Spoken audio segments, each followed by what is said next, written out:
Hello and welcome to the fourth and final virtual trade mission as part of the Ukie tour here in November 2024. We've been to China last week and Japan, and also a focus on Latin America, Brazil. And I'm delighted today to say that we're going to go to the United Arab Emirates. I'm your host. I'm Sam Collins from Ukie, the video game trade body in the United Kingdom. We do a wide array of work supporting games businesses with programs around education and skills and talent development, government relations, provide market data, do interesting projects around sustainability and diversity, and also international trade. And today's event is part of that international trade series. And our aim here is to help UK companies and companies from other parts of the world understand the nuances and characteristics of interesting and emerging markets around the world, so they can build relevant partnerships to grow the opportunities that are presented all around the global games industry. And today, as I said, we're looking at United Arab Emirates, a huge and emerging opportunity for games companies with a young and tech-savvy, dynamic population. I'm going to welcome Timir Rao to join me. Timir, hello there. You all right? Hey. Thanks, Sam. Can you hear me? Okay. Yeah, I can hear you perfectly. And you're going to join us and talk about distribution, compliance, and culture in the MENA region, which is terrific. Yeah, your slides are just coming up. Let me just wait for those to join, and then I'll hand over to you. They're on their way. I can feel them on their way. Yeah, it's a bit slow right at the moment. Sorry. That's all right. Just a reminder to anyone joining us today, if you have any questions, please type them in the Q&A, and we'll make sure that our speakers are asked those, or perhaps answer in writing. Wonderful. Good. Right. Still not sharing, is it? Seems to have. Is it on me now? It's still, here we go. Yeah, perfect. There we go. Physical game distribution in, I can see it. Yep, you're perfect. Right. I'm going to come off camera and hand over to you. So thank you, Timir. Thanks, Sam. All right, good afternoon. My name is Timir, and I'll be covering a bit upon physical game distribution in the MENA region, with obviously a focus on the GCC, and as a part of that, the UAE, which is kind of the hub for and the kind of gateway to the rest of the Middle East and North Africa. My name is Timir. I'm a director at Geekay Group. Geekay, just to give you a bit of an introduction. Sorry, my slides. All right, yeah. Geekay Group is a gaming group in the Middle East. We have been in operation for over 50 years, and we have several businesses focused on different aspects of the gaming space. We have our own distribution business. We have our own retail stores, kind of like a GameStop specialist gaming equivalent in the Middle East, across 6 countries. We have our own agency to support our marketing, PR, and licensing, particularly in the gaming space. And then we also, like a lot of Middle Eastern businesses, have our own team, but in the case of here, it's in the esports. Just a quick overview of what we do, particularly in distribution. We represent a large number of publishers for the Middle East on the physical games distribution business, and as well a large portfolio of accessories brands in the gaming space. What I will kind of talk about here is primarily, again, like I said, physical distribution, and I'll share some data that we have collated in the region, and obviously some of our data, that we have on products that we do. It's important to keep in mind that most data is not readily available in the region because GfK, for example, is present, but a lot of partners do not report. So more than 75–80% of the market does not really report. So a lot of the data we've put together here is based on our insights in the market, working in the market locally. In terms of the region, the core market that we look at is the GCC, which is UAE, Saudi, Kuwait, Qatar, Bahrain, and Oman. But we also look at the larger part of the Middle East, of North Africa, which includes Lebanon, Jordan, Iraq, and the North African countries of Morocco, Algeria, Tunisia, and Egypt.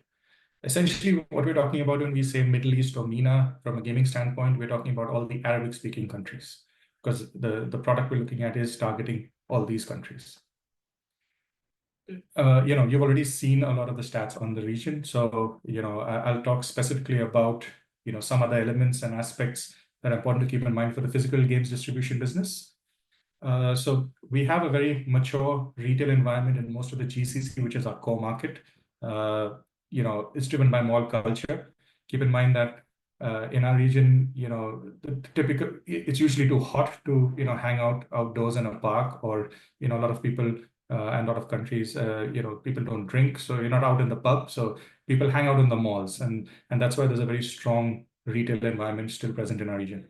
We also have a very large ecosystem of indie stores and resellers kind of serving these indie stores across the region, which is actually the larger part of the business overall for physical distribution. The UAE and Dubai in particular is the hub to kind of serve the whole region. As Anwar mentioned in his presentation, a lot of this is facilitated by the free zones, particularly as you can import stock into the free zones and move it in without incurring taxation, and then move it into the respective country and apply the local taxation in those countries. Another thing to keep in mind is in the GCC in particular, the currencies are pegged to the US dollar, and this will come and play when I talk a little bit more on pricing ahead. This is our estimates on the current install basis. As you can see, we're quite a strong and heavily dominated by PlayStation. PlayStation is very well entrenched in the region. We also have digital PSN stores across all the 6 GCC countries. Xbox tends to be a little more focused on their digital strategy of Game Pass, and Xbox online stores are only in UAE and Saudi. Nintendo has a bit of a strange setup. They have a recent focus in KSA, which is Saudi, which is kind of reporting into Europe. But as you move into the rest of the region, it's slightly more hands-off, and we don't see much focus on marketing, PR, and it's resulted in Nintendo kind of indexing lower than where they should be.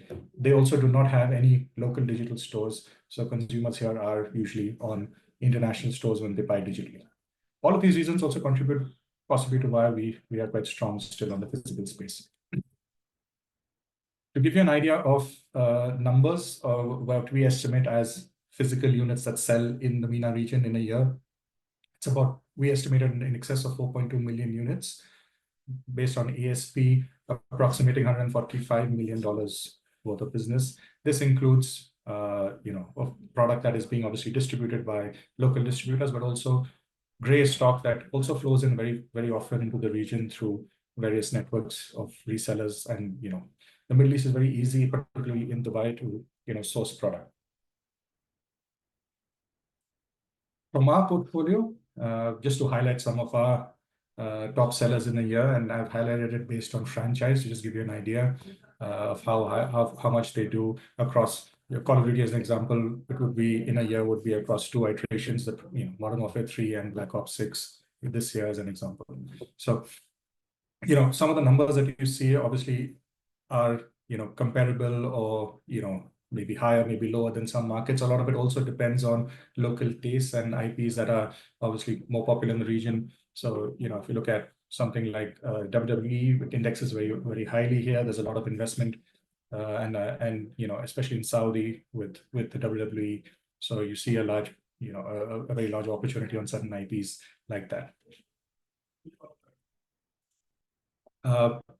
When it comes to consumption, from a population standpoint, about 45% of the consumption on gaming, on physical games, actually happens in Saudi. This is because they have the largest population of 35 million plus. After that is the UAE, followed by Kuwait, Qatar, Bahrain, Oman, and then the rest of MENA. So this is how actual consumption happens of physical games, but actually the sales or the flow of games can change depending on the kind of channel that you're going through. So for example, reseller or indie channels would are mainly more prevalent in the UAE, and the flow of the product would be more through those channels into some of these other markets. So when you actually look at direct sales, you may not see it stack up exactly, but this is how it actually is from a consumption standpoint. And then finally, on a taxation side, on the taxation side of things, we have VAT in several countries, and we also have customs duty. This is specific to physical games. Saudi at the moment has the highest VAT.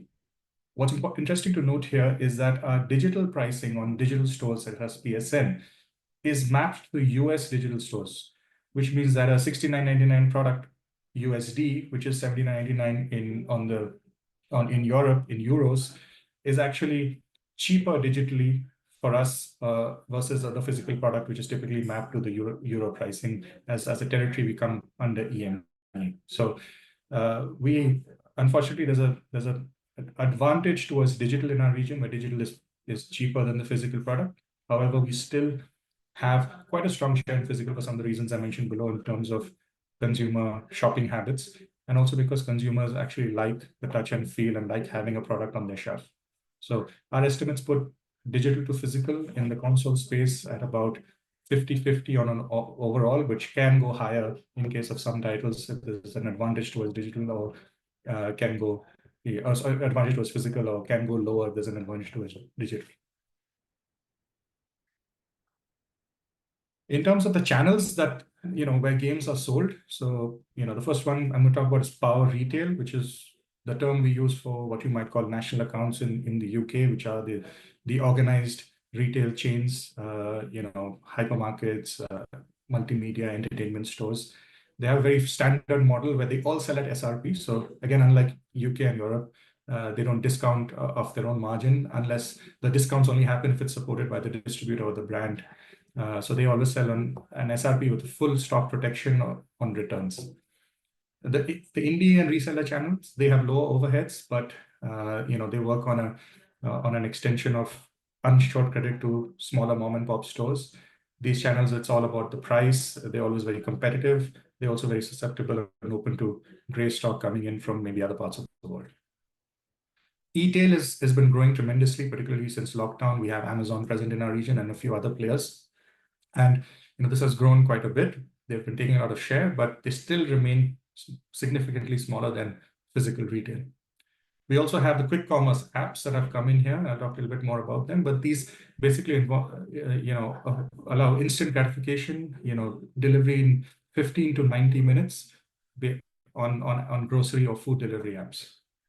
We also do not have a very strong pre-order, strong affinity for pre-orders in the region, particularly for standard edition SKUs. Pre-orders will only happen if it's a collector's edition that can run out quickly.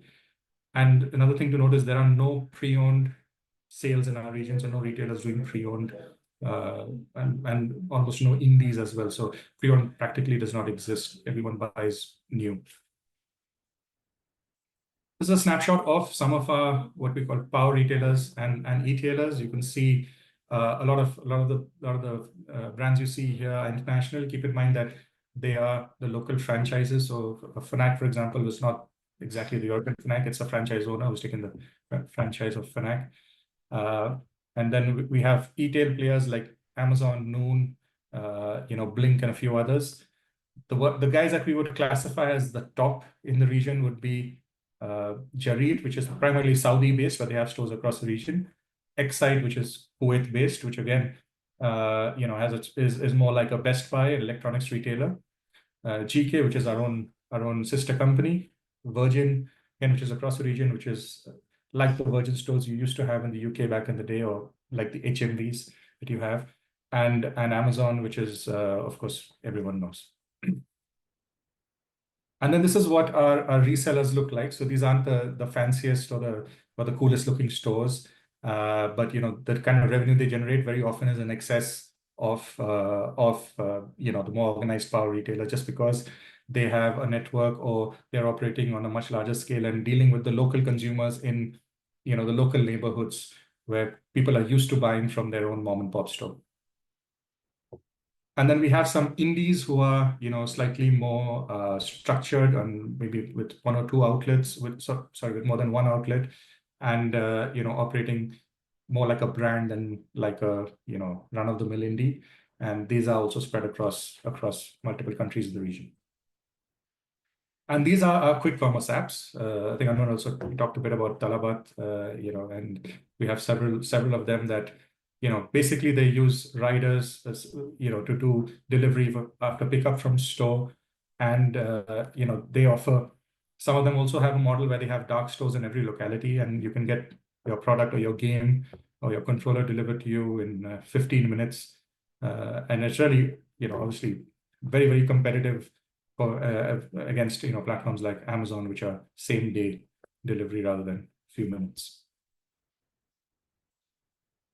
So one thing to note in the region when it comes to physical distribution is that, two elements that are very important is game approval. So we have our own approvals processes and localization, which is another part that really is important when you trying to reach out to the audience in the Middle East. So when it comes to game approvals, the 6 countries of the GCC, they all have rating bodies or approval authorities, which are departments of the government, right? Within these, the 2 that are structured with their own age rating system and their own age ratings are the UAE and Saudi Arabia.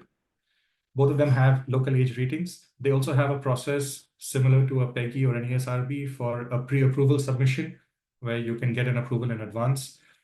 Finally, they have a process of implementation of the rating on an inlay. Saudi requires it as mandatory on the inlay, but UAE allows the option of having it printed on the inlay or implemented as a sticker.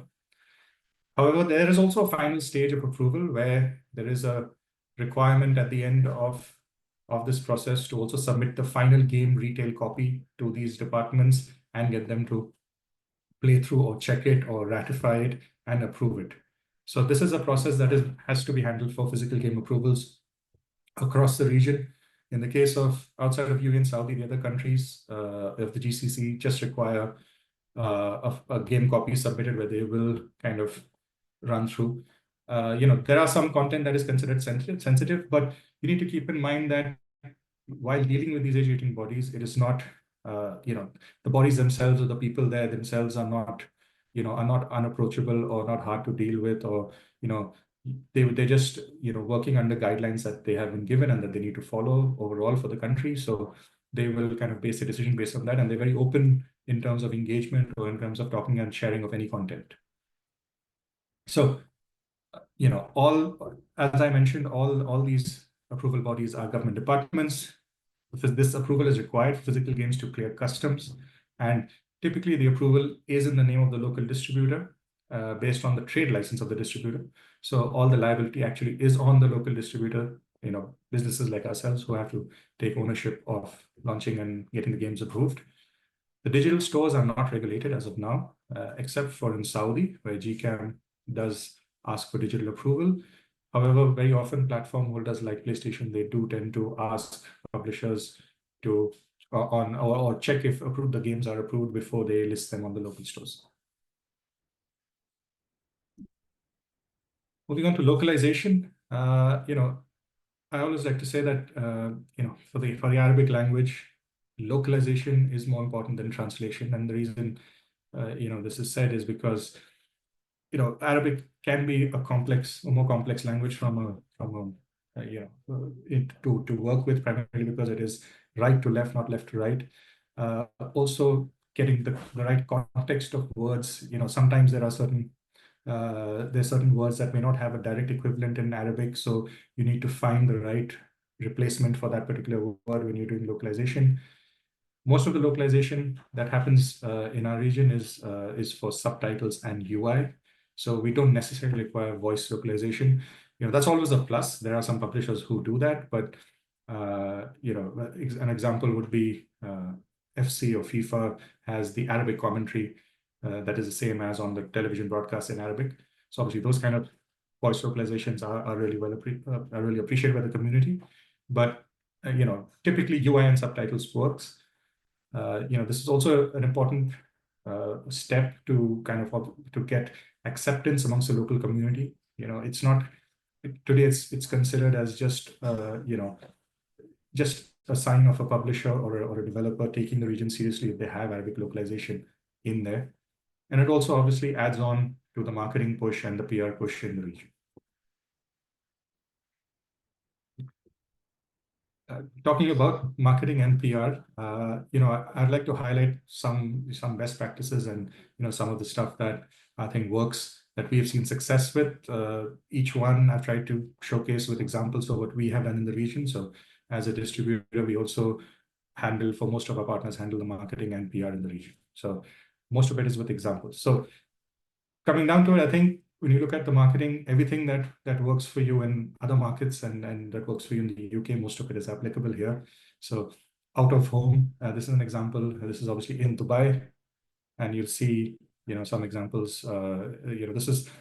This is at a time of the year. Hogwarts obviously launched early in the year, and the weather was great, so we had people outdoors in an area where there is a lot of traffic and a lot of footfalls during the winter months. So outdoor really works at a time like this and in a location like this. And then this is an example of outdoor in Saudi Arabia, which again is slightly different.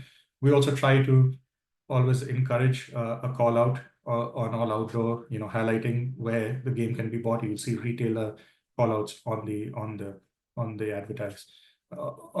advertising everywhere.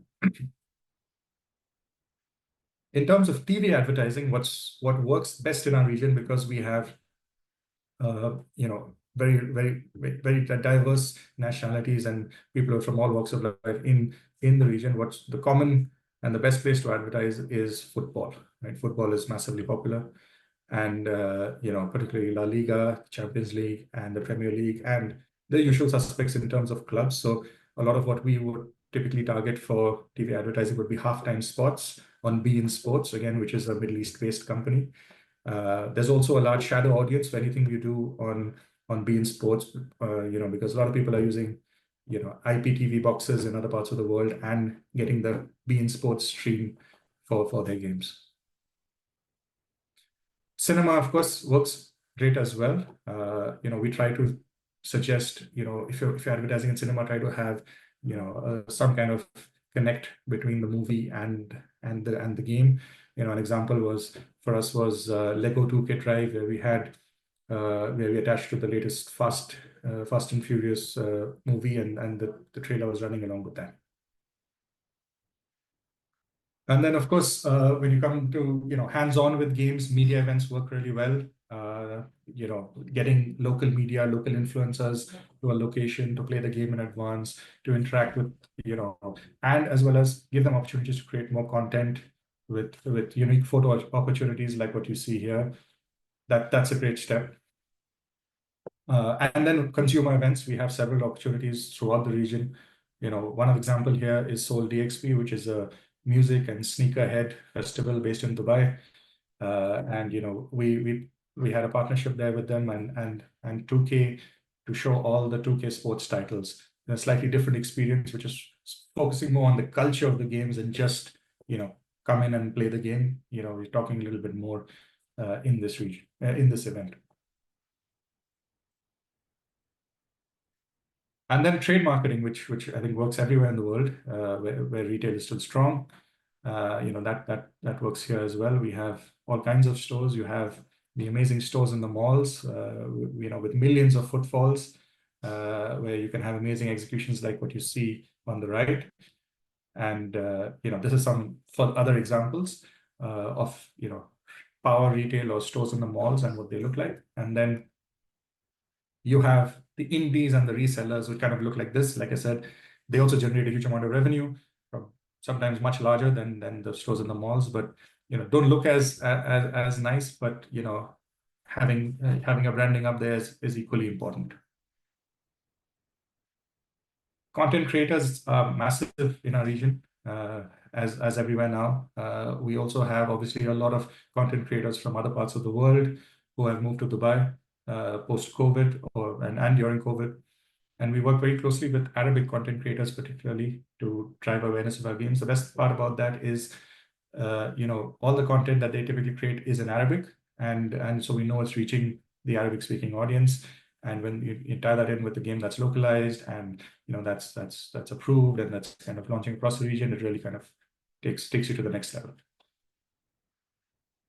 One example, over here is, this is not actually in Arabic, but it's an influencer a lot of you might know, who's based in Dubai, who's the biggest auto influencer in the world. We partnered with her to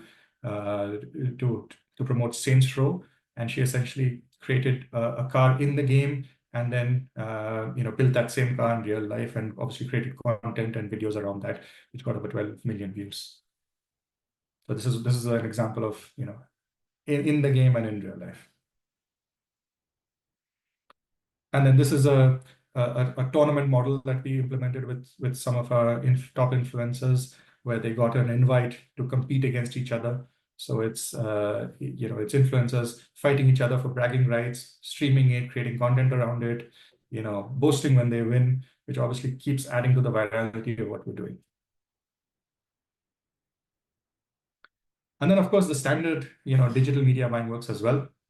I would say platforms that are the most popular in our region are the more visual ones, YouTube, and on social media, TikTok, and Instagram. And we tend to kind of focus on advertising on these. And also there are opportunities to advertise on gaming sites, which then ties into the content or that they are working on, or the reviews or the previews or the coverage that they're giving us, which then adds and the ads add to that.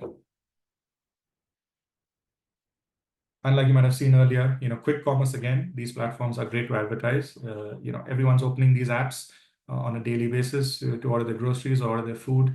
And we can get banners on there, highlight games, even push notifications work as well. And we get massive million impressions in the millions on most of these campaigns. Yeah, thank you. And that's a quick overview. I tried to be as brief as I could on the region. So I hope that was useful. Timir, that was amazing. You've taken us through the whole region in a very, very short period of time. Thank you so much. And some things I knew in advance and things that I hadn't heard of. I know about mall culture. It's an amazing way of life, and I like the way you compared it to our sort of pub culture. I'd much rather we had mall culture than pub culture. That would be so much better. Fascinating to hear about I guess the survival of independent stores, and as you call them, the mom and pop shops. It's amazing, isn't it, that they're continuing.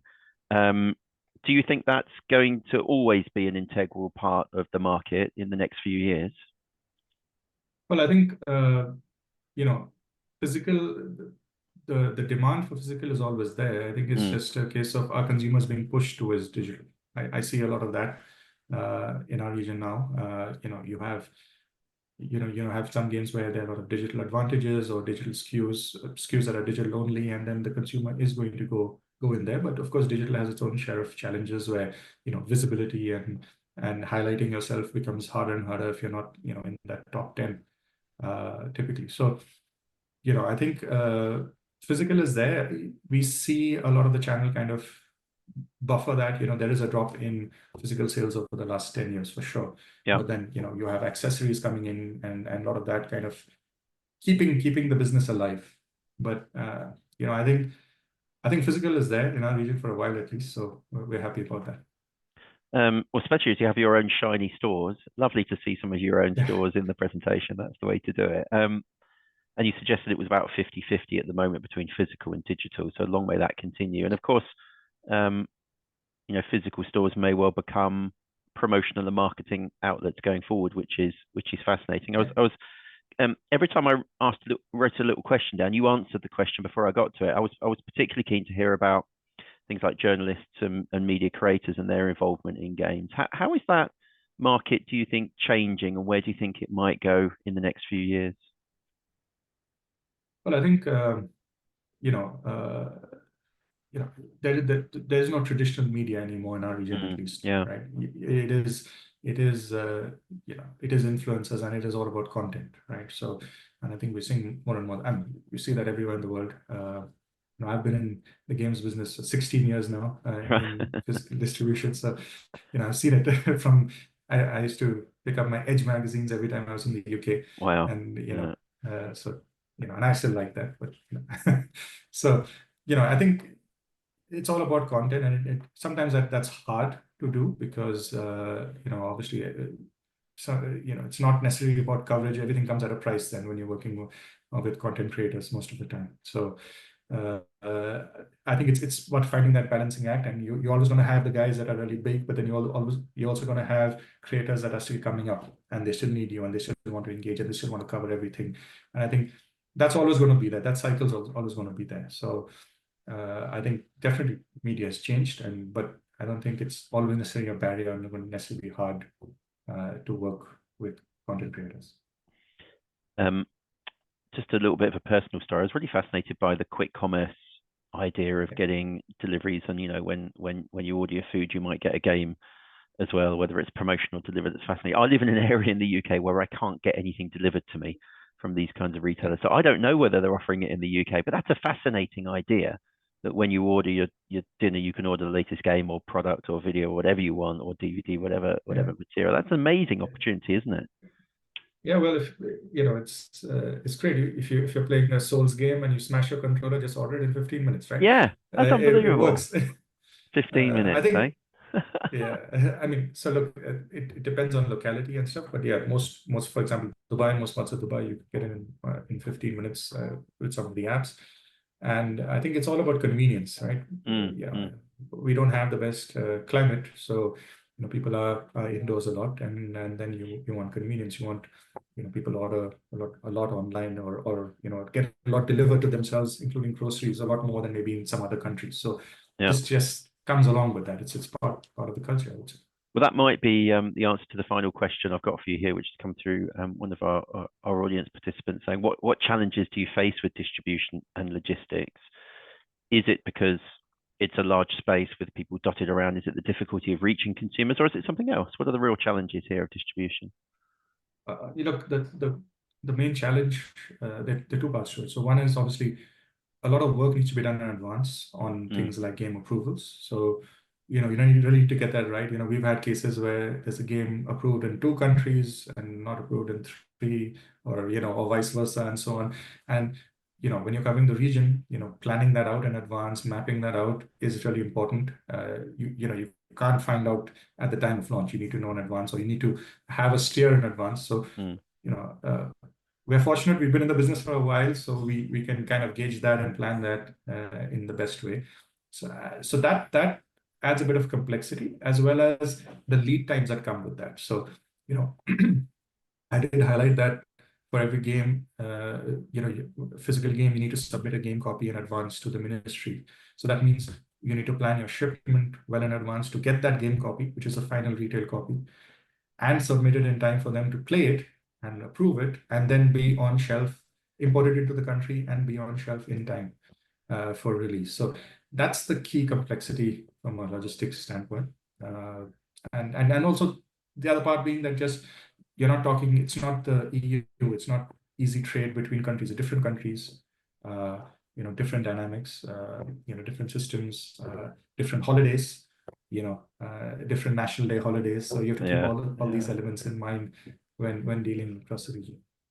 Well, you're doing an amazing job, so keep it going, and thank you so much for sharing some of your knowledge with us today, Timir. And thank you, sir. Yeah, brilliant. Thank you. And going to welcome our next speaker, who is Kirstie Endfield from Swipe Right PR, who's going to talk about understanding of the ecosystem and mitigating risk to your global brand. Kirstie, hello. How are you? Hello, good? I'm good. How are you? Very well, thank you very much. Have you got some slides for us? I do. Let me get on. this loaded up. How's that looking for you? That's worked a treat, so I'm going to leave you to it, but thank you in advance for your knowledge and advice. And we've learned a lot so far, so let's see if we can learn a little bit more from you. That'll be fabulous. Thank you. No pressure. My session is relatively short and sweet, so Sam, make sure you've got some questions ready for me. What was interesting in that last session, though, was one of the questions asked around traditional media, where that currently stands versus more digital or content creators. And for a large part, I do agree. However, for the purpose of this talk and anybody listening that's looking to make their move into the UAE, I think actually traditional media plays a really important role, because you've got a really strong media, B2B media landscape in the UAE that we can tap into. And I'm going to go into more detail on this shortly. But firstly, big thank you to Ukie for inviting me along to take part in the virtual trade mission today. And generally, the aim of my session is to provide more practical information for you to leverage in your expansion communication strategy. So a number of markets across the MENA region are offering very tempting incentives to help you expand or just move your business. And as a business owner, I understand the benefits from a business, but also a lifestyle point of view. However, I'm also a PR person, so it's really important to acknowledge that there are still challenges with any move, no matter which market you're going into. And my job primarily is to help companies mitigate any risk. So firstly, just a very brief introduction to myself and my agency. So I'm the founder and director of Swipe Right. I've been in the games industry for 15 odd years. I set up Swipe Right in 2015 as a global games communications agency. We remain completely independent. We have no outside investment, and we've become one of the biggest dedicated agencies to games and esports. We are based in London, but also one of very few agencies that can look after multiple markets in-house. So spanning Europe, North America, MENA, and then some. We carry a really wide variety of clients, and the majority of our clients actually ask for global support. And these clients are normally based across North America, China, Saudi Arabia, and more. And it really helps to give us a good global perspective. So we've worked with a number of MENA-based companies, and you might actually recognize Savvy Games Group. So they are an investment company operating out of Saudi Arabia. And a number of our clients have expanded their teams into MENA, or they're looking to tap into local community. So we've created a series of strategies to help our clients mitigate any risk and really understand the local media landscape. So I think we'll start with that. We'll start with figuring out a strategy. So every strategy, in my opinion, should start with an understanding of the local market. Countries across MENA are exceptionally unique because they have national strategies. So when you understand how a country positions itself and what are its overarching goals, you will be more successful in tapping into domestic media. And I'm going to come on to what I mean by domestic media shortly, because it is nuanced for the MENA region. At the same time, it's really important to understand a country's global position. So the strategy that you build is tailored not just for domestic, but also international, not just for external, but internal communications as well. And how you communicate does not and should never be a one-size-fits-all. So firstly, we should try to understand the UAE's positioning strategy. So their goals are to create 30 games and create 40,000 jobs by 2030. They're looking to build dedicated games and esports hubs at locations across major cities. And they're looking to turn the country into a global hub. So this is reflected in all of their communications. The UAE and the MENA region in general is one that actually sees gaming as central to diversifying their economy. And as much as international media can be quite skeptical of motives, the fact remains that these are countries that are helping the games and esports economy. So there are no other governments really offering the same level of incentives. The MENA market's growth and opportunities for games, in my opinion, is undisputed. They, as you will heard and you probably know, they carry extremely youthful populations. The mainstream market really embraces video games, and something that I'm personally a fan of is the rate of women involved in gaming across MENA. It's rapidly increasing. So when you think of how new a national strategy is, and how new the MENA market really is as a serious contender for global gaming, this really is quite exceptional. And the reason I think this is all incredibly important is because from a PR perspective, it's always these proof points that we double down on and that we lean on. So similarly, it's really important to have your finger on the pulse when it comes to market perception. So no matter how consistently and positively a country positions itself, does not mean that all international media will view it in the same way. So in general, sentiment towards the UAE's involvement has significantly improved. What you can often find with media reporting on different MENA markets is that usually they will try to add in a line surrounding diversity. This is less the case in the UAE, which is being seen as more progressive. And this is when you reflect back, just in the last year. What you'll also find is that key figures across, say, the esports industry, esports players, they have a very positive view on the market as well. And even more unique to the UAE is that government officials are being rarely quoted in articles now. They're letting partners take the lead, which again, it shows this change in approach, which can feel a lot more familiar to Western companies. So similar to my last slide, major announcements tend to focus on what an initiative or a company will bring to the table in the UAE. And this is all really vital to know because, again, it plays a part of messaging your move. So the UAE has made significant effort to make the story for any companies moving their business there just so much easier. However, it's still really important to do your due diligence. So don't forget that this positive turn, I said, this is me reflecting back on the last year. All of this is still relatively new. So it's really important that all companies, all individuals are very considerate towards the values of the global industry. So here are some very practical steps to take. These are key components of what you'll need when you're expanding your business into another market. And these are capabilities that are listed in the order that I recommend, which are essentially, the bare bones of your communication strategy. So firstly, risk assessment. This is to avoid any crisis scenarios. So you need a really thorough risk evaluation. And this should involve how you are making any moves. So does your expansion include investments? Are you working within a certain initiative, or are you simply expanding your team? And this is all really helpful for building your messaging.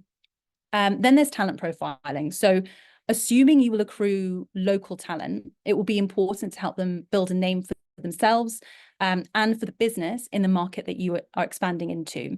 So having local representatives will be really vital for securing domestic media. And equally, if your spokesperson is an expat, that can really support international media relations. Offering a face and a voice to the move can go a long way towards creating this goodwill. And we also recommend very thorough media training, because while it's really important to understand company messaging, market messaging, it's also really important for them to be really well versed when it comes to potential tricky questions as well. And it's only after you've done these first 2 points that then you move on to building your brand strategy and looking into content creation as well. So at this stage, once you have done your due diligence, you will be able to figure out the specific content that you will look to produce both internally and externally, and how you will create nuanced messaging for different types of media. Something that we often say to our clients, that not everything needs a formal announcement. So you might want to keep this to internal comms, or maybe you want to focus on a domestic exclusive, or perhaps you do want all the bells and whistles of a formal announcement, which is absolutely fine. But I think it's very important to figure out why you need to be in certain media, because if you don't have the why, sometimes you don't need to do either. And finally, it's media engagement. So you will need to have a very good understanding of the local media landscape, which we're going to come on to in the next slide, and how the culture impacts how they report to tailor this messaging as well. So when you know the content that you have available, you'll then be able to determine the media that's the right fit and the story that you'll need to tell. So ultimately, it's really important that you are balancing internal and external communications, and to make sure everything is aligned to ensure positive sentiment. So the media landscape, unlike the UK, Arabic-speaking countries have very different local media that suit different languages. In the UK, we typically focus on outlets like BBC or CNN, and they will have local branches, but they should not be confused with local or domestic media. So when we say domestic media, we are not talking about CNBC Arabia, and we're not talking about general MENA media. Domestic media is essentially split into two. So firstly, there's Arabic-speaking media, such as Akhbar Al-Arab, which is based in Abu Dhabi, or Al Bayan, which is in Dubai. So these news outlets are predominantly based in those two cities. But it's important to note as well that some of them are government owned. And this is really helpful to know when you're pitching. Domestic media also factors in more English speaking outlets as well. So these are outlets that are based in the UAE, but they report in English. So that includes WAM, which is the Emirates News Agency, or the National, or Gulf News. And some of these outlets, including the National and Gulf News, they also have specific game sections as well. So it's really important that you review where domestic English outlets are based. It's also very easy to confuse domestic English outlets for being UAE versus another MENA market. So an example of this would be an outlet called Arab News. That sounds like that could be broadly sort of covering MENA, or perhaps even a UAE outlet. Actually, no, they are headquarters in Saudi Arabia. And while, you know, an outlet like this will take general MENA news, it's really helpful to know where they're based, because that often indicates certain business alignments or certain government alignments as well. So it's really good to know before you start pitching. And then the international branches listed here should be outlets that you're relatively familiar with, but these tend to have HQs in the UAE. And then some of these outlets, such as CNBC Arabia and IGN, will actually have a series of offices or writers across the MENA region. And similarly with these international branches, you will find that they have specific gaming related shows or content. So CNBC Arabia actually has something called Game Changers, which is a regular broadcast show. So how does PR differ between the UK and UAE? So firstly, gaining mainstream or business media attention is so much easier in the MENA market than it is in the UK. So the Middle East is really starting to integrate gaming into their regular news cycle. They offer a lot of businesses mainstream media attention, which is fantastic. In the UK, you don't really have that luxury. And actually, a number of our mainstream or business outlets really struggle to see where gaming fits in. So, you know, if you use examples like the Daily Star or BBC, they don't really have consistent coverage. Or you'll note that, you know, we see a lot of cyclical redundancies when it comes to, you know, gaming editors at these big media, at these big B2B and mainstream media outlets. So the UAE is actually much stronger when it comes to broader games coverage. It's a country that is reinventing itself, it's showing innovation, and this united strategy is actually very well communicated across media who are equally invested in this story. And something that I particularly like is that a lot of these major outlets put gaming within their culture sections as well. So the next point is that PR culture is beginning to change in MENA markets, but it's still behind in the UK. So the UK has a very mature approach when it comes to understanding how PR works, whereas MENA traditionally, I suppose public relations has been more of a marketing tool for governments to publicize certain messaging. However, there is a growing respect for PR as a discipline within the Gulf region. So that hasn't always been the case. And throughout the session, I have discussed the importance of tailoring the approach for domestic versus international. So depending on who you work with in the UAE, there might be some education needed in terms of how to balance what they want to say versus what international media will care about.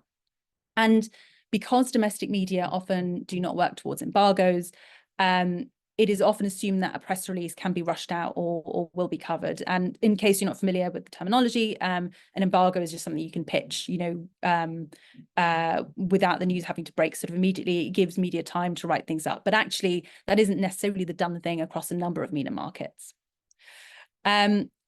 So saying all of that, the MENA region is really starting to sort of understand the nuances of the West, but there is still some work to be done. And I've been asked in the past, why hasn't our announcement picked up more coverage or been in Forbes when it was never going to land in those types of outlets? So again, it's a very different approach when we're looking to tackle domestic versus international.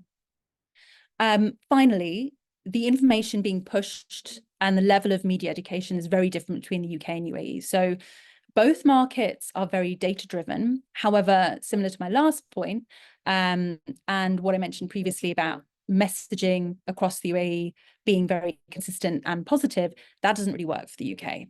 So the statistics rolled out for MENA and the UAE are very regularly used, and these numbers are incredibly impressive. However, international media have heard it all before. So for international media, I typically use more educational anecdotes around the national strategy. That can really open doors because it's very rare to find a very well-versed, supportive government. And I think the UK falls quite short when it comes to raising gaming awareness and support. So we try to lean into these government-backed initiatives. And for the UK and any Western media, it is always recommended to conduct off-record briefings as opposed to just launching into a straight interview. And this is really for educational purposes to help media understand the local market a little bit better and for you to gauge angles as well. This isn't really needed for domestic media. They will be very well versed in any national strategy. So my final section really explores more initiatives and developments to consider tapping into. And the reason we tend to lean into this is because partnerships are a very easy way for you to build a little bit of a brand profile in a new market, depending on what you need. So local partners can help you with recruitment, they can help you with community building and just general cross promotion. And it could be as simple as saying that you're going to base yourself in one of these hubs, or launching a recruitment campaign with a talent initiative. And this alignment can offer a few different things. So it can offer an additional local voice to build credibility, working alongside, a headline grabbing development, can gain international or domestic media attention. And then there's content creation support as well. So, often you'll find that there might be a little bit of funding to help you build, your Arabic speaking social channels, as an example. So to end with, I'm going to very briefly run through some of these initiatives that have made positive headlines. So firstly, the Dubai Programme for Games, or the DPG 2033, led by the Dubai government, which aims to transform the city into this global powerhouse. And it aims to help businesses get set up and recruit talent. It also offers a series of local events, which is, again, really great from a recruitment perspective, but just general content production as well. Then there's AD Games, or Abu Dhabi Games. So they carry the same goal. However, what's eye-catching here is that they're very integrated into the Department of Culture and Tourism in Abu Dhabi. So again, that kind of alignment is fantastic because it means that you're going to have potentially a lot more visibility and a lot more easy access to media. And finally, there is the DMCC, the Dubai Multi-Commodities Centre. So offering developers, distributors, tech innovators across the game sector access to education, content, licensing solutions, visas. The reason I add this initiative in here is because while it primarily received coverage across MENA with, say, Middle East economy or Arabian business, the DMCC CEO has been quoted numerous times talking about different partnerships, different announcements, about how the centre is bringing together creatives from different industries, not just games, but film, TV, film and TV as well. And what is helpful, again, with this is it means that you are going to be able to positively connect with so many different media verticals. So again, when exploring partnerships, it's really important to work these headlines. And I will, there is an article I recommend reading from VentureBeat, which I think has some really interesting stats on the UAE, quotes from a number of businesses, and it also incorporates KSA. And I'll pop this in the chat momentarily. Another interesting anecdote is that you will notice that a lot of the initiative names, they say games, never gaming.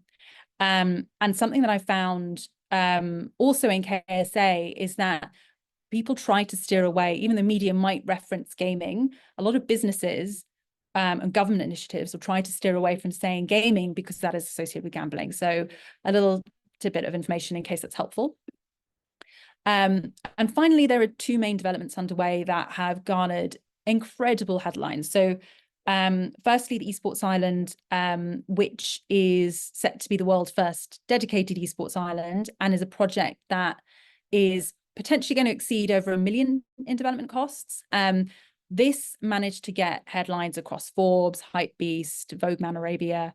And then you've got the Yas Creative Hub, which is a purpose-built development for media, entertainment, and games.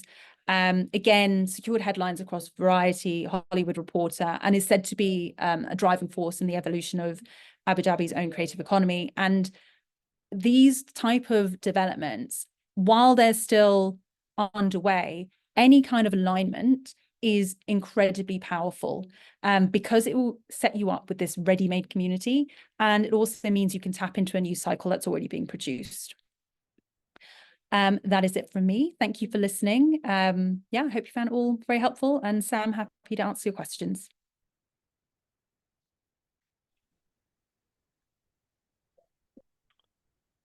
Thank you so much, Kirstie, for that. I don't know if you remember a few years ago, you did a video for me talking about how Chinese companies can set up in the UK and use PR and use that to engage with the UK. That talk is still used in China today. So I wonder if this talk today will have such an impact over a long period of time. I certainly thought it was exceptional and very detailed, and I love. There's quite a few things that came out of it that I'd like to ask about, if that's all right. Firstly, please.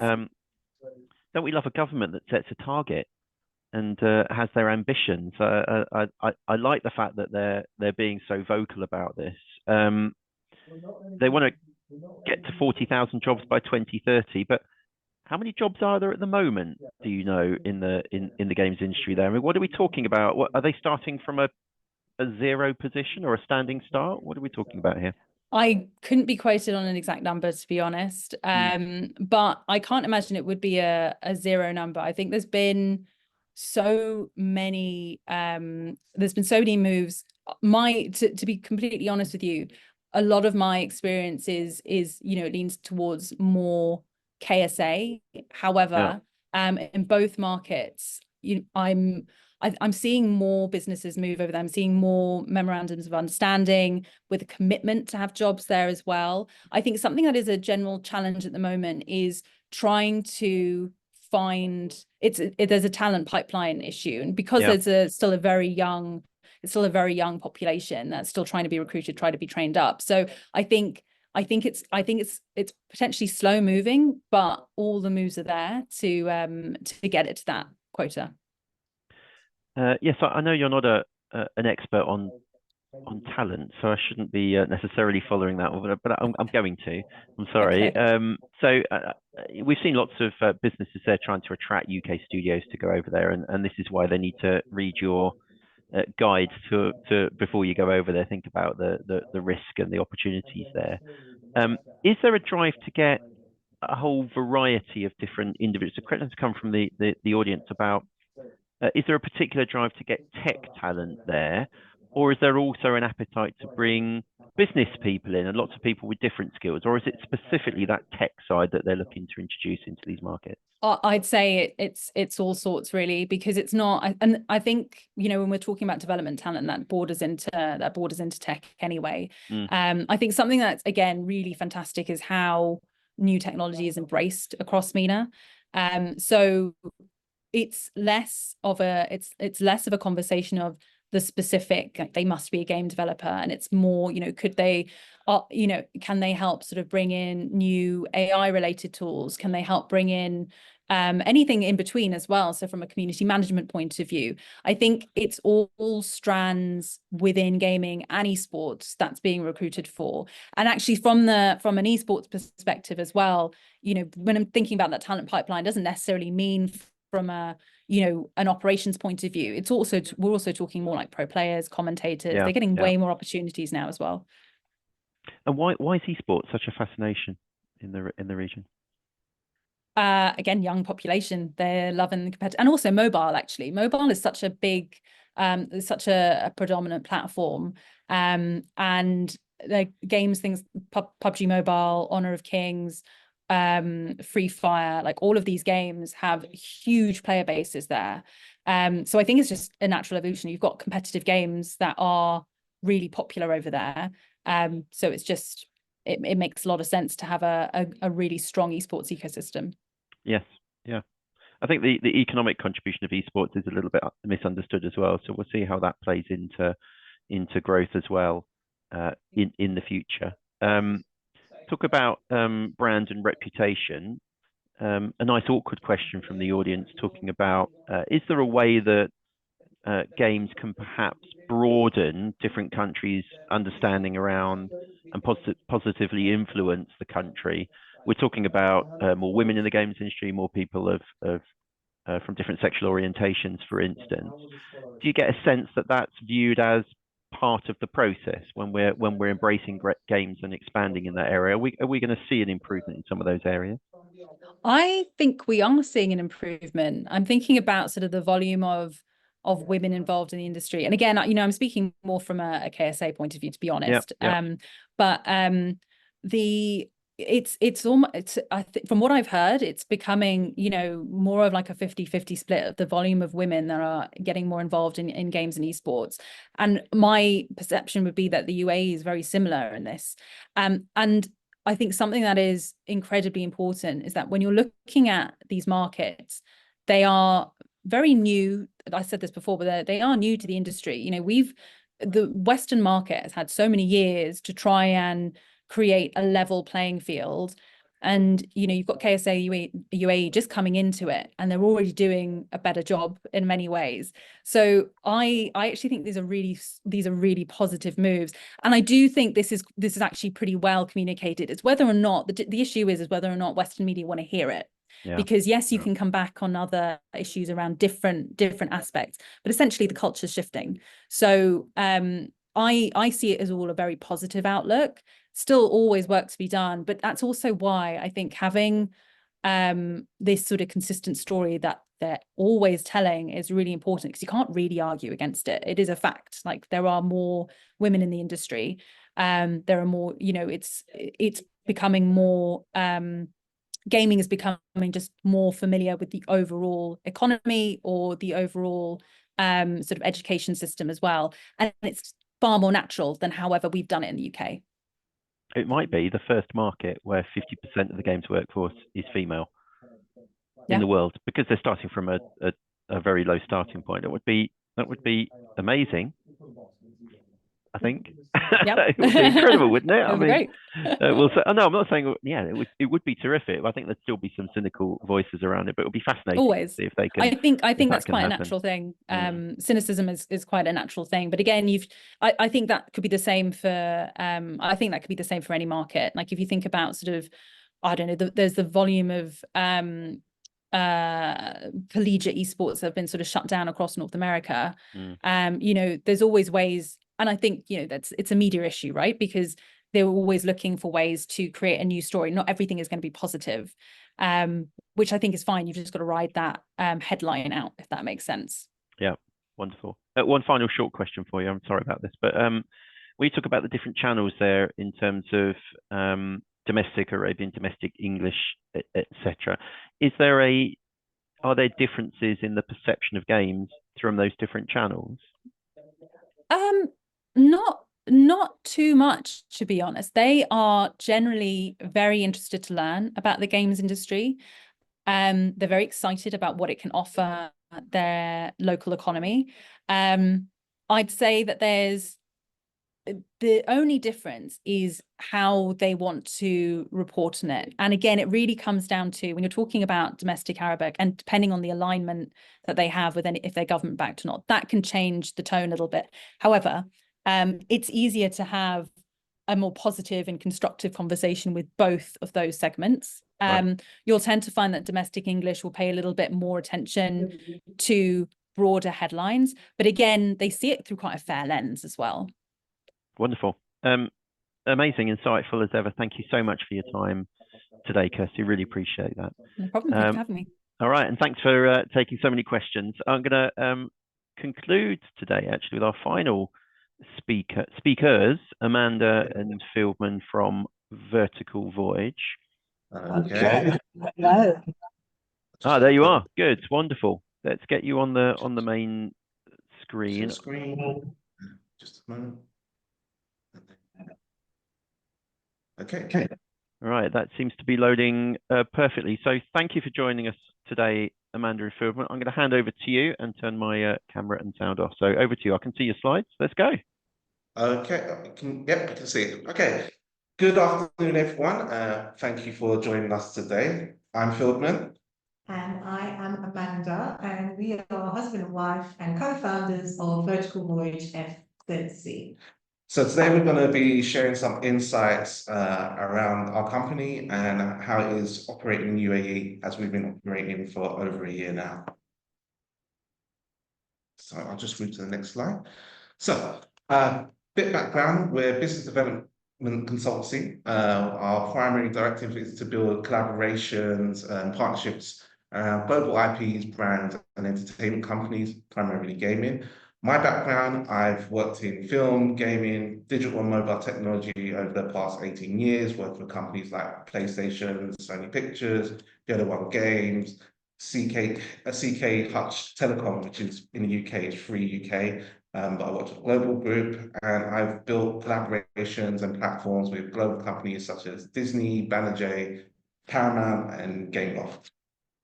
And my experience is not so much on the gaming side, but broader media industries. So I made TV programs at the BBC for much of my career, and then moved into the business development and commercial roles across TV, audio, and branded content.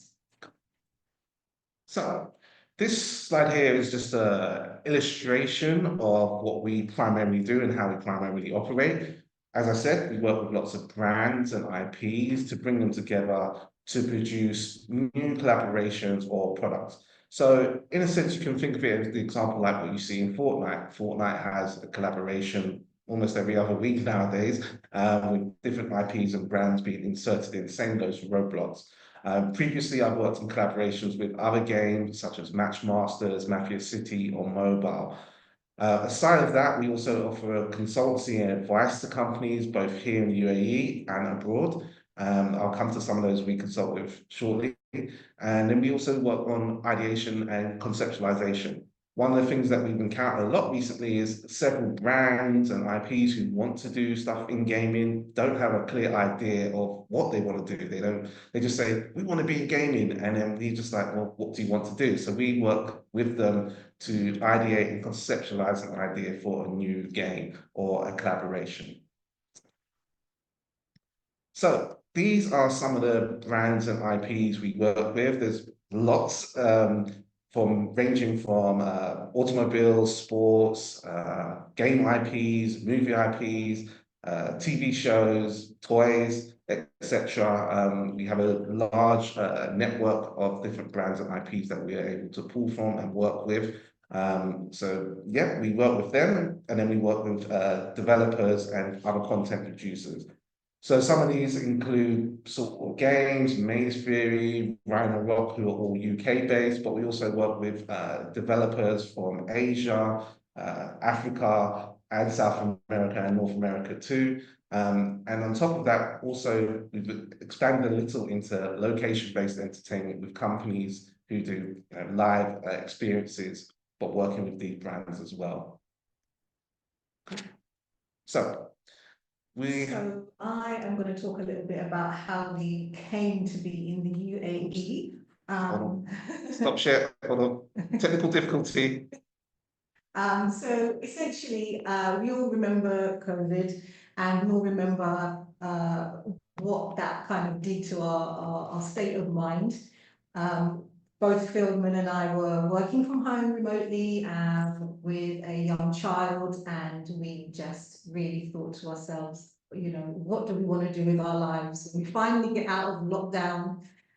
So Phil was able to get a role in a company that was actually based in China, but the role itself was completely remote. And that's sort of opened up some new opportunities for us because we realized we could be anywhere.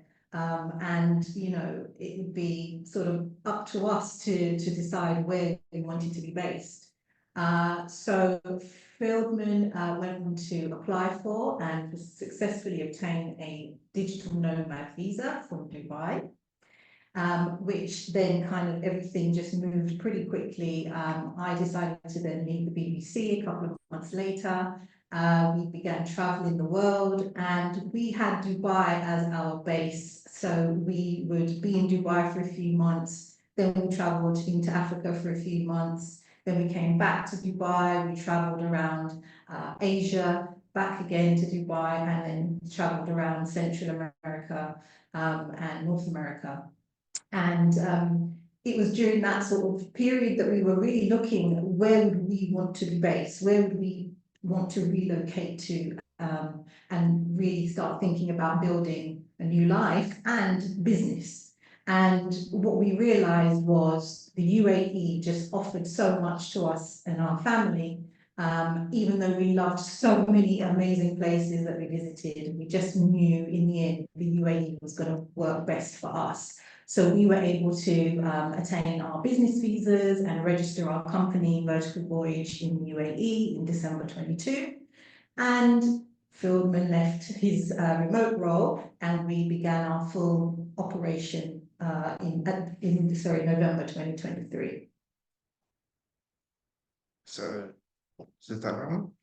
So this is me just talking a little bit here about why we chose the UAE in a bit more detail. So we actually have family who've lived here for some time, and so we had a familiarity with the UAE. We visited many times over the years and we've seen how things have developed, and we've always been impressed by the fact that there is a real vision here for developing, you know, everything, every ecosystem. Now, obviously, the lifestyle, we will never complain about that. It's beautiful weather. There are great beaches. Certainly, safety is key, and we have always felt and found it to be a very safe place. We love the diverse mix of cultures. You know, for us, that keeps it really a vibrant and dynamic. And there's also so much to do here. There's, you know, activities for, you know, if you want to socialize and go out and have that kind of lifestyle. And if you're, you know, a family and you also want to do things with your kids, there's so much going on all the time.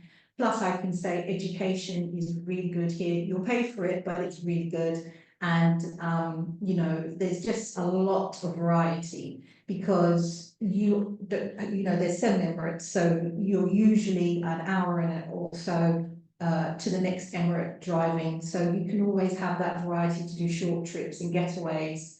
And of course, it's definitely worth mentioning that there is no personal income tax here as well, which I know Anwar has touched on, and we're going to talk about tax a bit more shortly. So why did we choose the UAE business-wise? So business-wise, even though we enjoyed many of the countries we traveled whilst we were going around the world, ultimately the UAE just stood out for a number of reasons. One, it's just a growing market for gaming and entertainment, as all the previous speakers have mentioned. The country itself is dynamic and fast-growing, and it does have a clear vision, as they have all mentioned previously. One of the things that stands out to me is just the speed of how things move. You know, the government, they say, this is the initiative, and then they get on with it. And this is basically the culture, it seems, here. When they put an idea out, there's no kind of like hesitation about trying to do it. They believe they can do it, and they do it. I've seen whole communities built up within, what, a year, 2 years, being developed really, really quickly. Now, obviously, we're from the UK, and the comparison would be something like HS2, which is many years in the discussion around, oh, how are we going to build this? Is it going to get there? I think 20 years or so, and nothing's been built. Whereas here, like, okay, let's go ahead and do it, and it's built very, very quickly. So that's something that's always stood out to us. The next one is it's a great business hub. There's many international business summits, events taking place here, networking events. So in terms of gaming, we've been to a few. We've been to the Dubai Game Summit earlier this year, GITEX, as was mentioned earlier, which is alongside Expand North Star. And even in the last week, we attended the HIT Games Conference, which was in Abu Dhabi. That's just a taste of it. There's so many more events and networking events taking place. You know, it will lead to so many different opportunities. Another one is the excellent location for travel connections to Europe and Asia and Africa. As we mentioned, whilst we were traveling around the world, going to Asia, Africa, Latin America, we were also looking at the business opportunities there and the development of the gaming industry whilst we were traveling around. Having been in this base in Dubai allows us to get to these locations pretty quickly, most of them within 8 hours, of course, not Latin America, but having that access to these other emerging and growing markets, we felt was a key reason why we should be here in case we are looking to expand and to work with other companies in those territories. And that leads to the final point, ease of setting up a company and the ease of the visa process, which we'll go in a little bit more detail now. Just wanted to point out that we've got Anwar, a picture of Anwar here giving a talk. And that was in October at GITEX. And that was the first time that we became aware of the Dubai Digital Chambers. And yeah, you know, it's just great to have him here talking through all of that in this forum as well, because I just think there is so much information, and that's one of the key things we found from a business perspective. There's lots of information, there's lots of things coming through all the time. In fact, sometimes it's hard to keep up with everything that's evolving, and you know, it's great that you've got certain organizations who are there specifically to try and keep you updated with all of these things that are happening, initiatives, etc. So moving through to setting up your business.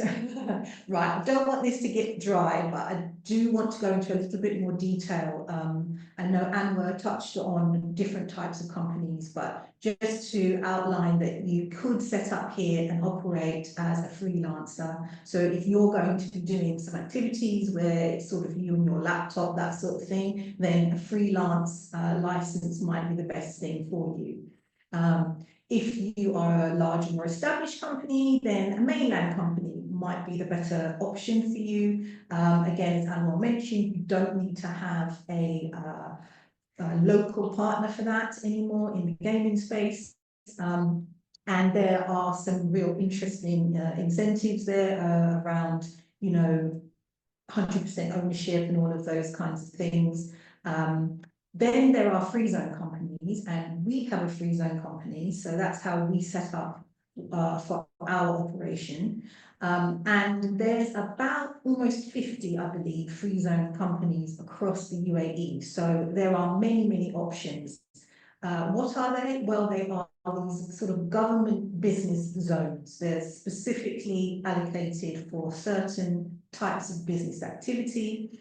And through those activities, through those free zones, you can also get visas and lots of you know, other things like help with networking and other initiatives. Then there's an offshore company, which obviously is what it says on the tin. You don't need to have a physical office in the UAE, but it's not really for gaming activity. But just so you know that that is also an option here. There are also some very specific free zones that specialize in gaming. So DMCC, Gaming Centre, is one of them. We're going to talk about them in more detail soon. And Shams, which is in Sharjah. So DMCC is Dubai, Shams is the Sharjah Media City free zone. And for all of this, we definitely would recommend that you discuss your needs with a business formation company. So we've listed a few here that we've either spoken to or worked with. And what these companies do is they will help you to navigate through the various options to work out exactly what you need for your business. So you'll just explain to them what it is you want to do. They'll talk to you about which licenses you need, where those licenses are available. If you need visas, you can get partner visas. You can also, make sure that you've got sponsorship for your family and things like that. So all of that can be done through a business formation company. They are really, really helpful, and absolutely would recommend that you speak to a few of them, 2 to 3, to get comparisons on pricing and what's included, and also make sure you ask about any costs for the future, because there's usually renewal costs after a year or so. So things like that, definitely worth trying to do. Now, you can set up your company on your own if you feel confident that you can navigate some of the systems and processes here. But from our experience, these guys are going to help you to complete all the forms, organise your office address, set up your business accounts. They're going to do all of those things for you, and it's going to just make it a lot easier. I think our business was set up within about 3 weeks. Some people claim they can set up your business within 24 hours. I mean, it's a whole range of services out there, depending on what you need and how complex it will be. So moving on to the next slide, we wanted to focus a little bit on the DMCC Gaming Centre. So we actually went to the DMCC Gaming Centre just over a week and a half ago, and it was a great experience. We had a whole tour of the office and what they're doing, and talk about what they're doing.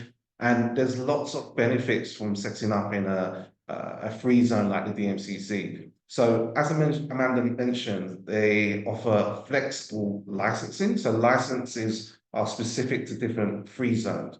You may be able to operate in gaming in some, but not gaming in other free zones. With DMCC, what they allow you to do with the licensing, not only operate in certain gaming, but it can be other gaming-related technologies such as crypto, AI, Web3, those kind of areas. So it's quite useful to have something like that. They also have some other useful USP points for the DMCC Centre, which include commercial space, residency visas, because not all of the free zones offer to set up your visas for you, co-working desk space, aid in setting up your banking and banking support going forward, access to funding and accelerator programs, which is really key to a lot of developers. Obviously, you need funding either to grow your company or to work on a particular project. Also, a network of different investors and investment opportunities, as well as a whole network community, because within DMCC on a broader scale, they have many different companies within the DMCC free zone, and you're able to network with many entrepreneurs within that free zone, not just specific for games. So there may be other benefits that can come out of it, or ideas that can come out of collaborating and talking with each other. And of course, tax incentives. Tax, is a big thing for all of us. They're able to assist in helping you get some good tax incentives. So DMCC is one area worth looking into, as well as many of the other free zones that were mentioned by some of the speakers earlier.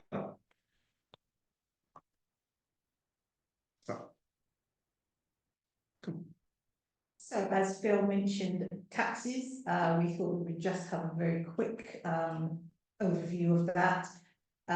Just to let you know, we are not accountants, and we encourage you to speak to some accountants before you actually go forward with any plans. But it's just worth going into a little bit of detail around what it means when there's sort of people talk about, low tax and so on here. So as we've said before, and others have said, there's no income tax. But if you are a company or even a freelancer, you may have to pay corporate tax. The corporate tax rate is 9%. This kicks in after a threshold of 375,000 AED, which today is approximately £81,315. But this is on qualifying income. So not every type of income will be qualifying, and that's why you need an accountant. Also VAT, it's 5%. on the taxable income that you receive. And the threshold on that is 187,000. So that's approximately £40,550 today. But if you're a freelancer, it can be a million dirhams before you have to pay VAT. And that's £217,000 approximately there.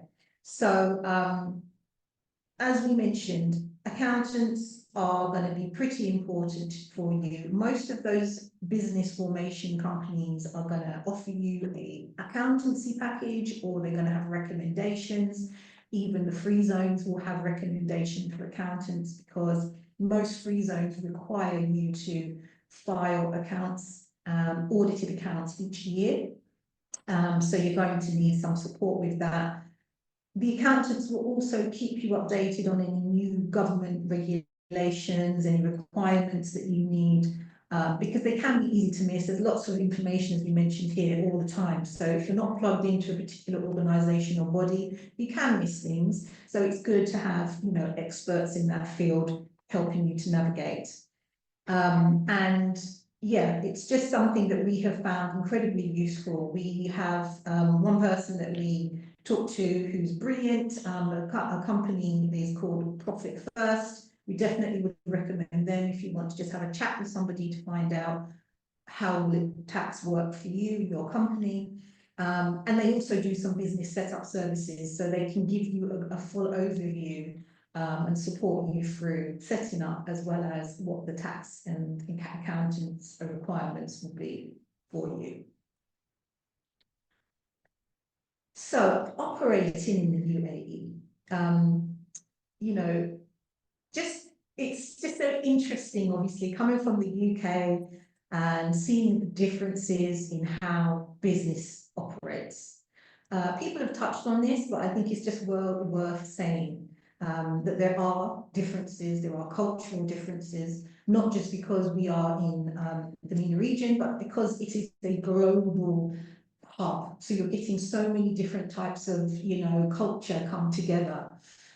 It's definitely a people first business culture. So, you know, you could be having a business meeting, and actually 80% of that meeting is just talking about you, your family, getting to know each other, and only 20% is actually focused on business. That's how people like to work here, you know, get to know you, get out, meet people, network, find out, you know, as much as you can about people and really understand where they're coming from. And that really helps to build those relationships and that rapport. We've also found that access to companies and senior leadership has been so much more accessible here than in the past. In the UK, sometimes it can feel a bit like a closed shop. Here, we've just found that people really do, you know, want to talk to you, especially if you want to be part of the ecosystem and grow and develop and evolve the ecosystem.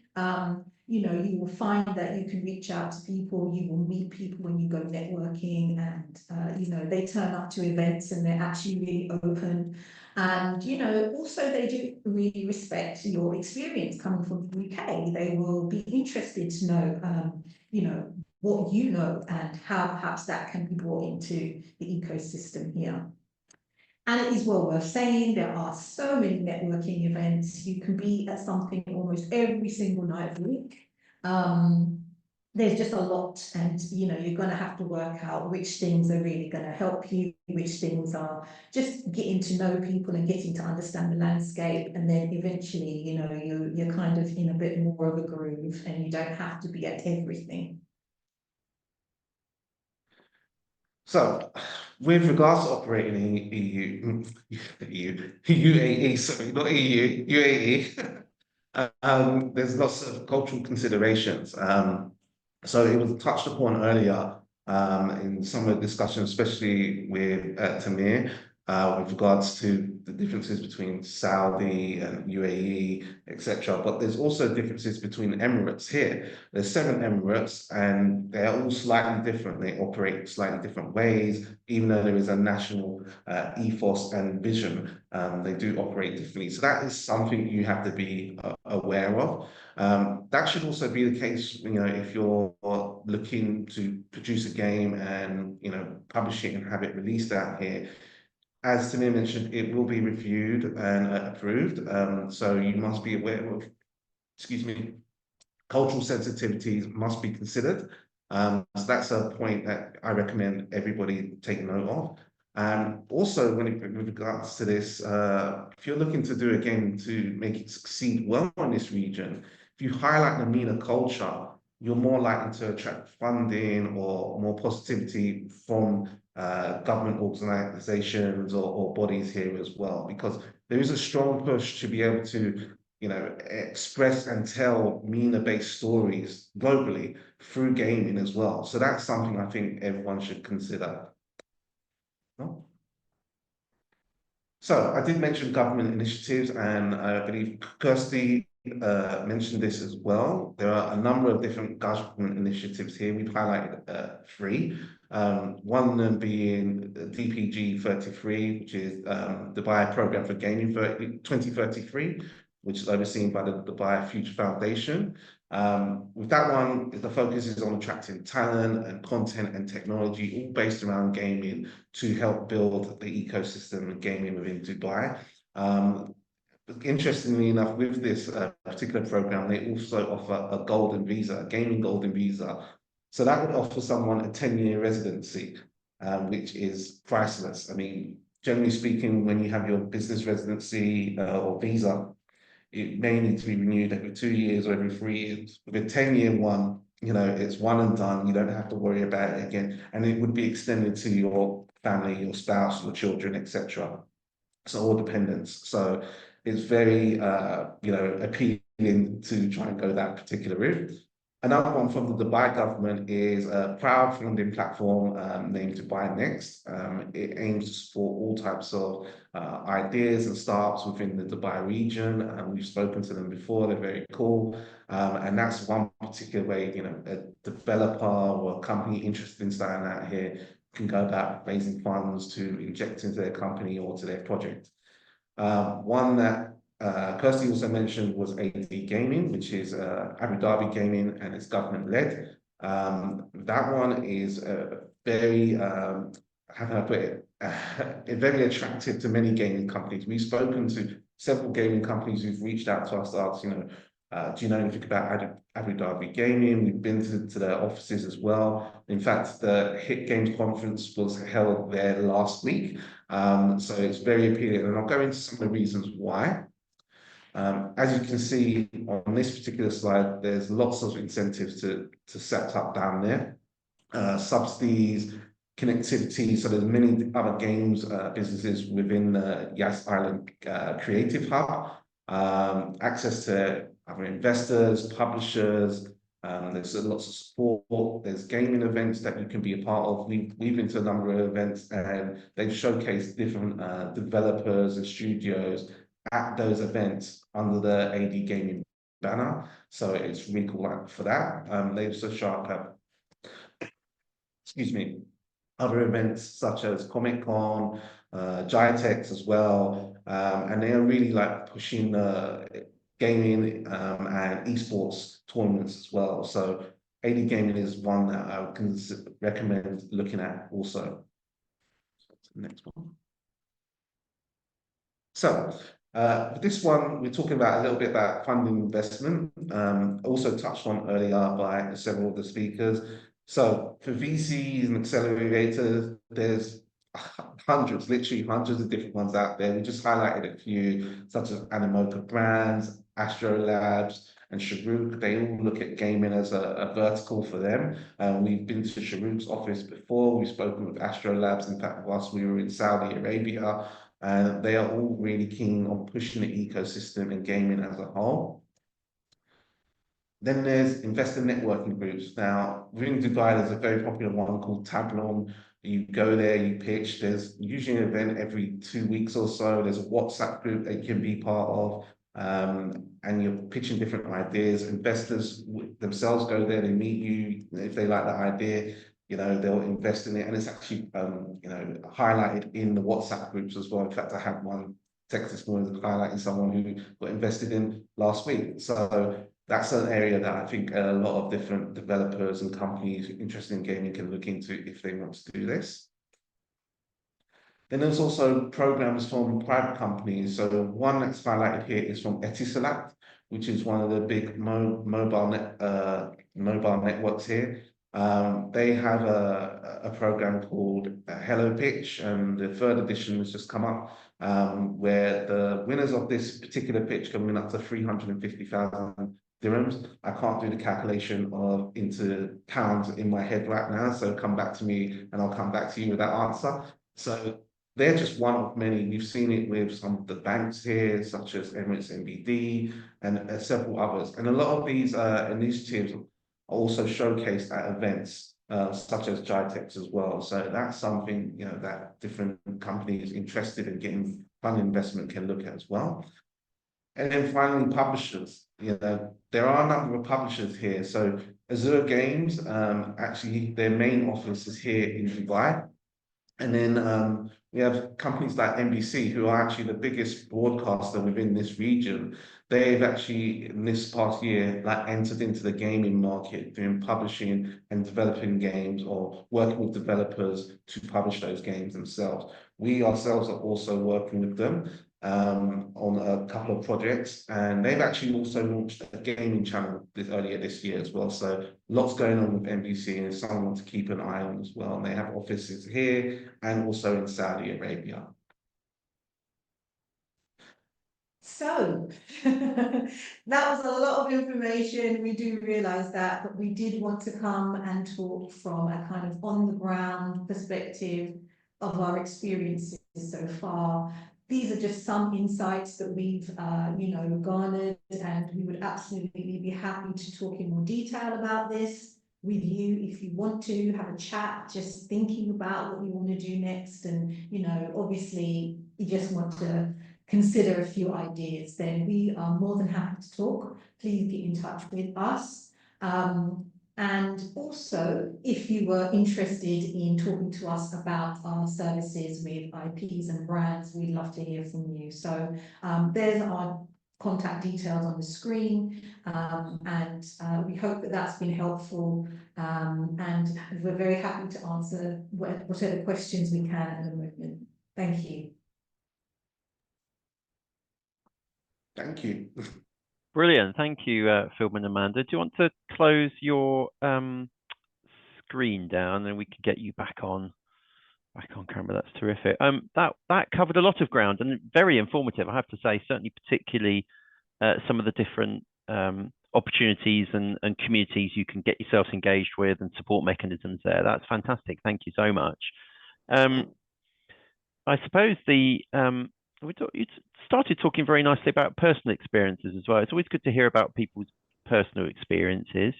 What was it like when you first moved there, when you decided to set up your business, sort of day one, week one? I mean, when you go to anywhere, it seems like you were very well traveled. We saw quite a few of your photos for holiday travel there, which I always love. But what was it like in that sort of first week, maybe, or first month out there?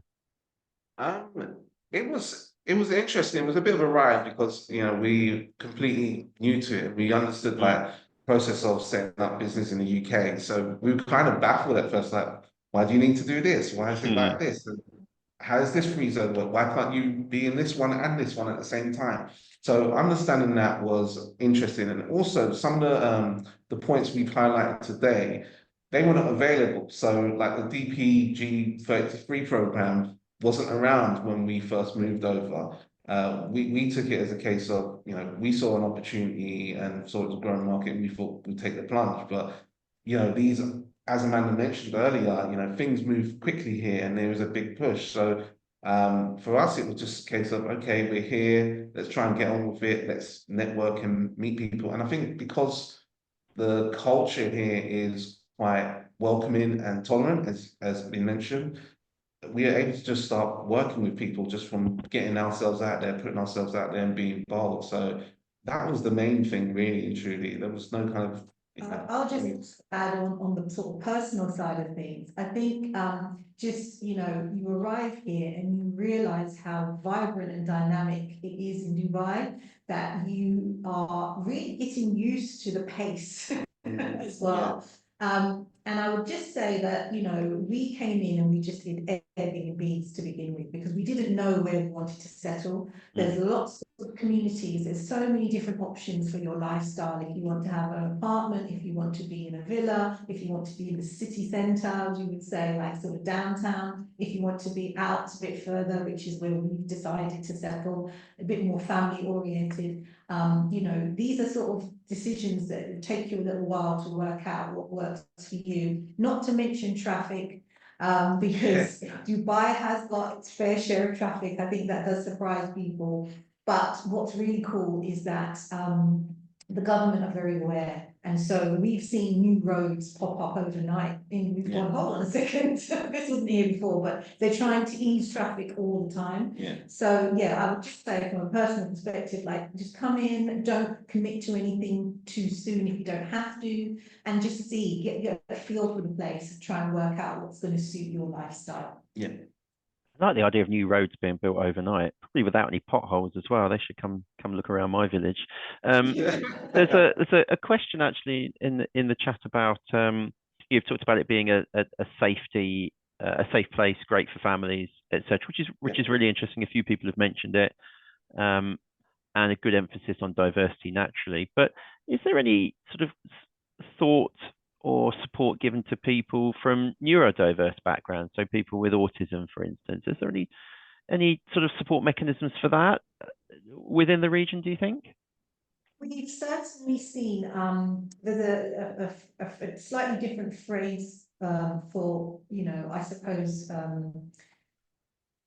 what you might consider to be, you know, what's the term? People of determination. That's the phrase that in. And so, you know, we haven't delved into all of the things covered by that, but you will find that there are things that are in place. Also, because we've got a daughter in school, we are aware of how the educational system certainly supports neurodiversity. And, you know, we would expect that that is something that's carried through because it's on the government's radar. You know, there's obviously a kind of the equivalent of Ofcom here, which, you know, sorry, not Ofcom, thinking about media. I'm talking about the schools. What's it? Ofsted. That's the one. Ofsted, the equivalent of Ofsted here, which, you know, is part of the government. So there is going to always be those things that are coming down from government initiatives and regulations. And it's usually on the Ministry of Education. It's usually like a directive, like highlighted on the website. Excuse me. And we've even seen it when we were touring around looking at different schools for our daughter. We actually saw 10 schools. And it's not all, the difference here is it's not like the UK where it's just located, you know, to your to the area that you live in. You can go to any school here. You saw it when we were having the tours, like areas that were for people with determination, classrooms that were set up just for certain children, that kind of way. And even, you know, even for stuff like accessibility in different buildings, a lot of them take time to consider and put that into it. I've also seen it at gaming events as well. You know, it's not limited to just one set of people. It's a diverse mix of people from all types of backgrounds, whether you're people with determination, women, men, young, old. It all seems quite welcoming from what we've experienced. And when you're going to these game shows, we've obviously heard a lot about the desire to set up game studios there, attract talent from overseas, etc. It's all been very focused on games makers. When you go to the game shows, are you seeing more businesses being set up that operate in a more broader ecosystem? You know, in the UK, we have great lawyers, tax advisors, we have recruitment firms, we have event organizers. Are you starting to see ecosystems being built around games? Because these are all integral for the future success of it. Absolutely. Yeah. So, I mean, for example, at the Hit Games conference, there was a recruitment firm who's based out here called Level Up. They were there. A lawyer, accountancy firm. I think we highlighted them in our presentation, Futura Digital as well. Even us, we're a bit of business development, supportive, working with IPs and brands as well. So there are more coming into the mix. I'd also say that, that at all of these events, there are sessions that are focused on some of these broader elements as well. So I went to an excellent session at the Gaming Summit, which was actually about copyright, and things like that are the legalities of the gaming industry and things like that. So if that's the sort of thing that interests you, or if you feel like you need support in those areas, they're definitely there. And you can reach out to people who are starting to specialize or who are bringing their specialist services here as well. Yeah. Lovely. That's fabulous, and it's great, as I said, to hear the personal stories. I suppose my final question for you then is what next? I mean, you've been there now for a short while. You're starting to make some progress, which is amazing, and I can envisage as more games companies set up there'll be a steady pipeline of business for you. But what are your sort of aspirations and hope as a company? Where do you want to go next? Well, our whole aim in coming out here was to bring our skills and knowledge out here, not only just for our own benefit, but to be able to pass that within the industry, the growing industry as well, and also to have access to other markets around that we can access that are close by, whether that's like India or parts of Southeast Asia or Africa. We're already working with companies from those regions as well. So that was one of the things, but generally speaking is also to be able to help developers or content producers to make stories from this region that can then be showcased worldwide, or to work with global brands and IPs that want to put their brand into something that's more culturally relevant to the developers or to this environment in MENA as well. We are working on a number of projects right now, and we just want to work on more and more and be more infused within the ecosystem as we go forward. And I think also, just in terms of investment, we are also talking to investors, people who've reached out to us and said they would like to find companies in this region, also in Asia and, Eastern Europe as well, where it might be that they are looking for some investment. So we're also providing those types of services. We're also working sort of in property, which is sort of, maybe not what you would expect, but we're bringing a lot of these kind of technical and digital services that are offered by games companies or tech companies, and we're finding different ways of connecting them into the ecosystem. So I think we're just really keeping our options very, very broad at the moment and seeing where some of these roads take us. We can do that, I guess, because we're small and we are able to be quite agile. So, perhaps ask us that in another 6 months and we might be able to have a slightly different and more focused answer. But for now, we're really kind of doing a little bit of everything. I love the way you said ask me in 6 months. Most people have said ask me in a couple of years, but the market moves so fast there. 6 months is just about the right amount of time. So that's an amazing note to end on. So thank you so much for sharing your insight and knowledge and personal experiences. And we'll make sure that all attendees get to see your contact details in case people want to follow up. And that brings us to the end of our session today. And I'd just like to thank two groups of people. Firstly, our speakers, so Anwar, Timir, Kirstie, Amanda, and Fieldman. Thank you so much for giving up your time and sharing your knowledge with us today. And a special thank you to our attendees. So thank you for coming along. A link will be sent to you for to access the video recording of this and contact details for all of our speakers. There was a question around how you access the other videos from our virtual trade missions. If they're not on YouTube already, they will be on there very shortly under Ukie TV is our name on YouTube, but I will send a link round to them to make sure that everyone can access those and share them around. We want as many people to understand the opportunities of trade around the world. So be rejoined by Timir and Amanda and Fieldman. Thank you so much today, and a special thank you to our audience. Take care. Enjoy the rest of your day. Thanks. Thank you.